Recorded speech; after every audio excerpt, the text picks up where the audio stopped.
मुगल शासकों में अकबर को जितनी उदारता के लिए याद किया जाता है, औरंगजेब को उतनी ही क्रूरता और कट्टरता के लिए याद किया जाता है। अपनी मौत के 300 से भी अधिक सालों के बाद औरंगजेब भारत की राजनीति में अक्सर जिंदा हो जाता है। समाज का एक वर्ग औरंगजेब को ताकतवर मुगल शासक के तौर पर याद करता है तो दूसरा वर्ग धर्मार्थ और कट्टर शासक के तौर पर उसकी आलोचना करता है। तो चलिए दोस्तों, आज हम जानते हैं कि औरंगजेब को आखिर जिंदा पीर क्यों कहा जाता है।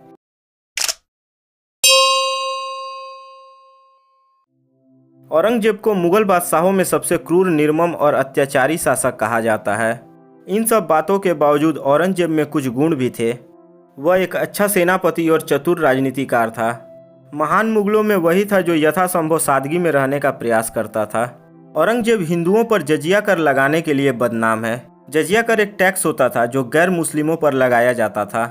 हालांकि कहा जाता है कि औरंगजेब ने गरीब हिंदुओं और राजपूतों को जजिया कर से छूट दी थी। औरंगजेब पर एक बड़ा आरोप यह भी लगाया जाता है कि उसने बड़ी संख्या में हिंदू मंदिरों को तोड़ा। लेकिन दूसरी ओर इतिहासकार इरफान हबीब औरंगजेब का एक किस्सा सुनाते हुए बताते हैं कि औरंगजेब ने एक बार अपने बेटे को खत में लिखा था कि एलोरा से गुजरो तो वहाँ की मूर्तियों को जरूर देखना। औरंगजेब ने उसे मजहरे इलाई कहा था, यानी वह मूर्तियों का विरोधी था। यह बात पूरी तरह से सच नहीं है। औरंगजेब के लिए यह भी कहा जाता है कि वह संगीत और सौंदर्य से नफरत करता था। लेकिन 1636 में जब औरंगजेब दक्कन का गवर्नर बनकर बुरहानपुर आया तो उसकी मुलाकात हीराबाई से हुई। अपने सौंदर्य और संगीत की गहरी समझ के लिए पहचाने जाने वाली हीराबाई से औरंगजेब इश्क कर बैठा था। हालांकि वह हीराबाई से शादी नहीं कर पाया और बीमारी के कारण हीराबाई की मौत हो गई। कुछ लोग औरंगजेब को भारत को राजनीतिक तौर पर एक करने के लिहाज से भी सफल शासक मानते हैं। औरंगजेब ने बीजापुर और गोलकुंडा की मुस्लिम रियासतों को अपने राज्य में मिलाया। यहाँ तक कि दक्षिण भारत को भी मुगल साम्राज्य में मिला लिया।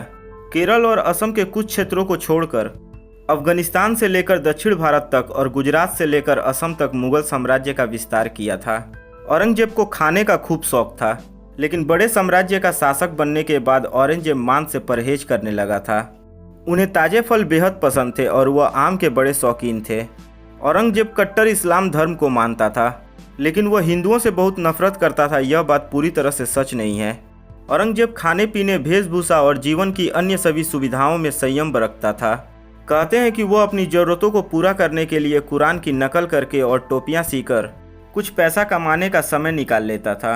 नमाज को लेकर वह इतना सख्त था कि बल्ख के युद्ध के दौरान बीच मैदान में उसने नमाज पढ़ना शुरू कर दिया, जबकि वह चारों तरफ से दुश्मनों से घिरा हुआ था। बुढ़ापे में औरंगजेब अपनी गलतियों पर अफसोस करता था।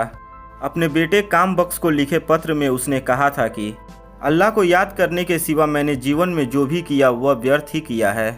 औरंगजेब को अपनी आखिरी दिनों में अपने जीवन में किए गए पाप याद आते थे। वह अफसोस करता था। वह रातों को ठीक से सो भी नहीं पाता था, लेकिन उसे अल्लाह पर पूरा भरोसा था। वह अक्सर कहा करता था कि मैंने जो अपने पूरे जीवन में पाप किए, अल्लाह मुझे कभी क्षमा नहीं करेगा। औरंगजेब को अल्लाह पर पूर्णतः विश्वास था।